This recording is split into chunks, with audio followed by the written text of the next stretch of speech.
The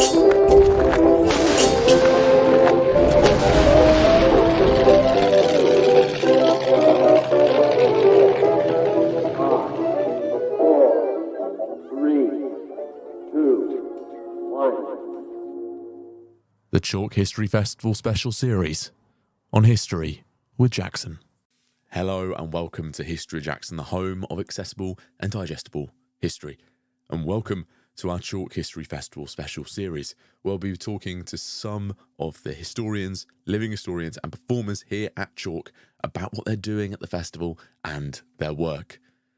Now, Chalke History Festival will be covered comprehensively through History Jackson, be it on our social media, our blog, and our podcast. So if you wanted to check out more and learn more about what's happening at Chalke, do head to the links in the description below. Now, without further ado, I'll leave you to our Chalke History Festival special series episode. So hello and welcome to our Chalke History Festival special series here on History Jackson, and we are joined by Matt Lewis. How you doing, Matt? I'm good, Jackson. How are you? No, I'm doing very well, thank you. Now, this is, I think, the third episode that we've done together. So I think you're now tying with Nicola Tallis for most appearances on the podcast. I definitely need to get ahead of Nick. Yeah, I need to come back once more. I'm very supportive of that. So you're here at Chalke History Festival and you're doing a couple of talks, and one of them is based on your new book with History Hit. What's this talk about? So this is the History Hit Guide to Medieval England, and it's essentially an overview of everything that happened in England from just before 1066, because some of the stuff before 1066 is just as interesting, all the way up to the arrival of the Tudors in 1485. And during that period, you see the emergence and the crafting of a nation and institutions that we would recognise today, the Exchequer, Parliament, Magna Carta, all of those things are happening. But the idea of the book really is to give it an overarching view. So I think quite often people either see the small individual jigsaw pieces or they get a really long view of the whole picture, but people don't necessarily know how those things relate to each other. So where does this piece about Henry III fit into the jigsaw of medieval England? Because he's actually a fascinating guy, the longest ruling medieval king of England, but hardly anybody could place him on a timeline, I think. So the idea is to give you that overview of everything that's happening for 500 or 600 years. No, I really like that you produced a guide to medieval England, and you're also going to discuss it because I think medieval England is so important and fascinating. It's important for us to learn about it because it tells us where we are and who we're from. But who do you think is the most pivotal figure in creating that?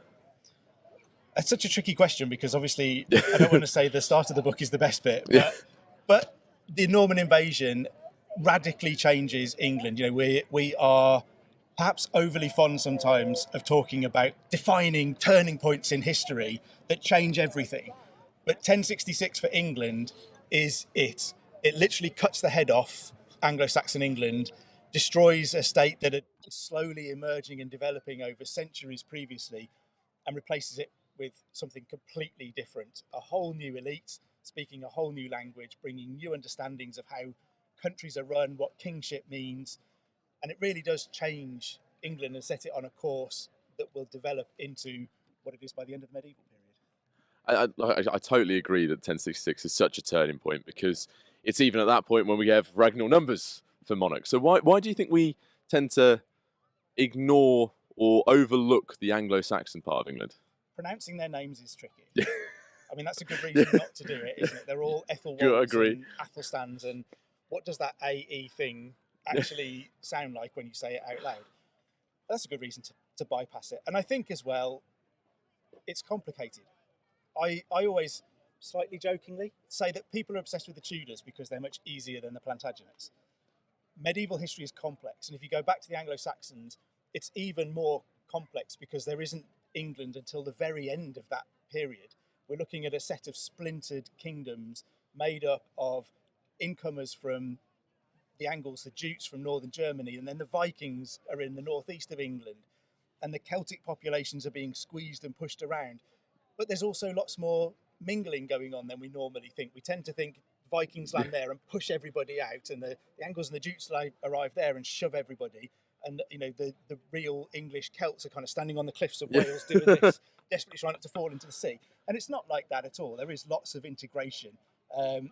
and mixing, and lots of language that we still have today, particularly in the north of England, reflects Anglo-Saxon and Danish presence there. But it's complicated. Yeah. It's difficult, and I also think with our medieval history, we're slightly guilty of falling into a trap of being stuck with that kind of 19th century Whiggish history that was revolving around empire and Great Britain and how amazing and incredible this nation is. And that's tricky to package in an Anglo-Saxon sense. You know, the medieval period will give you the development of Parliament and the Exchequer, as I said, things like Magna Carta, things that are deemed seminal and absolutely important to the development of England as a leading nation in the world.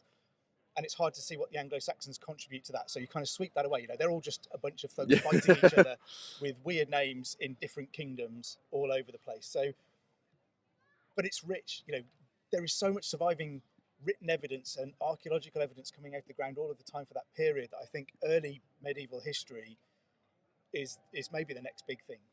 No, I'm really agreeing with you. The fact that a lot of the institutions from that period are not recognisable to what we see today, it does make it quite difficult. But I'm so looking forward to that boom in early medieval knowledge that was coming to us. But then you talk about names, and I find names incredibly fascinating. There's a lot of monarchs within that period who have got the same name, and it does make it incredibly confusing when you're trying to name them all in order. Why is that something that's occurring? The fact is, there are, I mean, the heptarchy is the famous Anglo-Saxon thing of 7 kingdoms, but even the heptarchy grows out of dozens of small splintered kingdoms that all have what we might term as kings. What they are is warlords who are able to hold control over a small area for a period of time until the next big guy comes along. And so what you see is all of those boundaries flexing and expanding and contracting and moving into different areas. So it's hard to keep track of who's in charge of what where. And then when they all share very similar names, it just gets so much more complex and complicated and hard to keep track of. And it's only really when there becomes a single unified, what we would identify as England, which sort of begins under Alfred the Great maybe, but is completed by his grandson Athelstan really. And then even when Athelstan dies, it splinters a little bit and comes back together. So there is this long story of things building and breaking apart and coming back together again that is hard to follow. And you know, it's like pinning custard to the wall sometimes. It's really hard to get your head around exactly what's going on anywhere. Yeah, and I like that analogy. I think it's really useful. But then after the Norman conquest, there's still flexing in territory, but it's in France. Is the territories in France, are they more important than England, or how does that work for those new kings? I think that's part of the balance that Norman England struggles with, because this is the Duke of Normandy who's become King of England. So King is a higher ranking title than a Duke, but all of his lands and everything he knows and the ways that he knows how to rule are Norman. All of his mates are Norman. All the people he wants to give land and titles to in England are Norman French speakers. And the Normans have Viking heritage too. So there's a complex thing there going on of having defeated the Vikings and driven them away. Another bunch of Vikings have come in from a different direction and succeeded in taking over the country again. So I think Normandy becomes the heart of this new realm. But even then, it's tricky because William the Conqueror will give Normandy to his oldest son Robert and England to his second son William. So there is no sense there that the two have to be together. That sense is driven by those lords who came over with William the Conqueror, who have lands on both sides of the channel. And what they don't want is 2 lords. It's basically having one job and 2 bosses, and they're both telling you to do different things. They have a preference for having the same boss in both places, which means the King of England being Duke of Normandy. Henry I delivers that again. We see it splinter again under Stephen when the Angevins come in and take Normandy. And that's part of the driver for Henry II becoming King of England, that he's already Duke of Normandy before he becomes King of England. And there is this preference to keep them together. So we still see changes and flex and things happening, but there is again this preference that all of those lands should be a single unit rather than being fractured again. And I think this is where we start to see England is split up a bit in the anarchy in the 12th century, but after that there is a real resistance to breaking those borders ever again, because there is a very clear danger in having all of these separate polities with different rulers trying to do different things. Everyone would rather just have one king. It's easier. Yeah, it's much easier, and certainly within the anarchy, it is a complete and utter mess at points. But then with land and inheritance throughout the medieval period creates a lot of issues, not just in England, but also through English possessions on the continent. How does the continent respond? So major powers like Burgundy and France and Brittany respond to these kind of shocks to the system. All of these individual places are always looking out for themselves, obviously. So their big question is, what can England do for us? Ask not what you can do for England, what can England do for you? And France is beginning to emerge as the major polity in Western Europe, if you like. So you've got the Holy Roman Empire, which is a huge but really disjointed business in the east. The Iberian Peninsula, Spain doesn't quite exist yet. It's a series of smaller kingdoms. France is beginning to grow and grow, and it's encroaching into Burgundy and Brittany. They're keen on their independence. And so when you see things like the 100 Years' War beginning in the 14th century, England is able to find allies because France has enemies. England will lay claim to the crown of France, and this isn't about the fact that its allies hate France. It isn't about the fact that their allies love England. They hate France. Burgundy becomes allied to England in the early 15th century, giving Henry V that platform for his successor Agincourt and those kind of events, because the Duke of Burgundy is assassinated by the heir to the French throne. And so their immediate response is, right, I'm going to go and make friends with your enemies then. I do love all the politicking and the sometimes very simple way that medieval politics, international relations works across this period. Now, I've got one question for you in terms of the medieval period. Who is your favourite figure that you came across in your book? Or I have a feeling I think I know who it is. It is tricky because I'm going to say Richard III. Yeah. It's been an obsession of mine for forever.